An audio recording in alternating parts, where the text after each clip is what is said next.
Jesus nailed to the cross. Luke 23:33.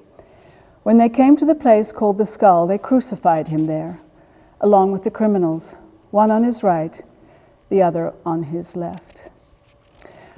When I was trying to paint Jesus' hand here, being nailed to the crossbeam, I wanted it to be like claw-like and in extreme screaming pain and tense, but all I could get was this soft hand, and I was beside myself. I started looking in the mirror again, trying to make the shape myself, a real claw-like shape.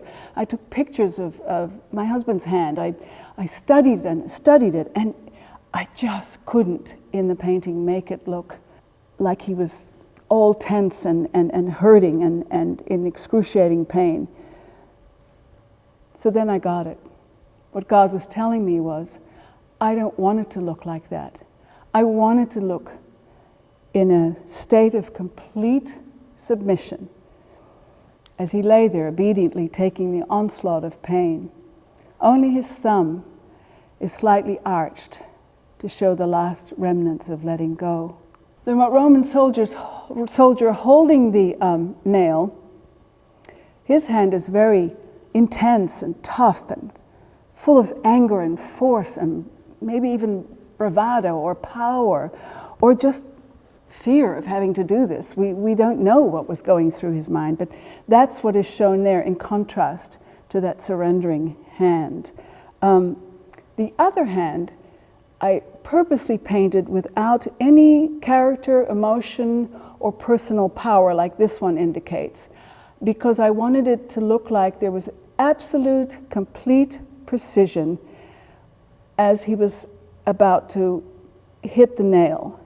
There could be nothing to distract his unknown purpose of fulfilling prophecy, not to break one bone in his body.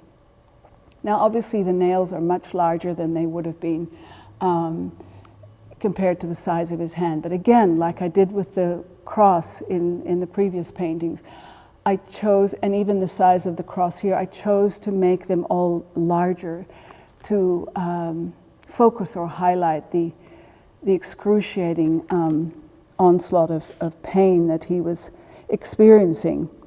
And then, of course, it was a natural progression to paint the shadow of the cross over his hand as not only a foreshadowing of his death, but to show his surrender, his complete obedience to give us the gift of eternal life.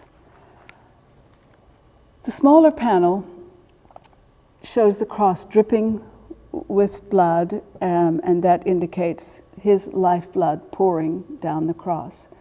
The nails, if you can see, are at different angles. They're not all in there the same way.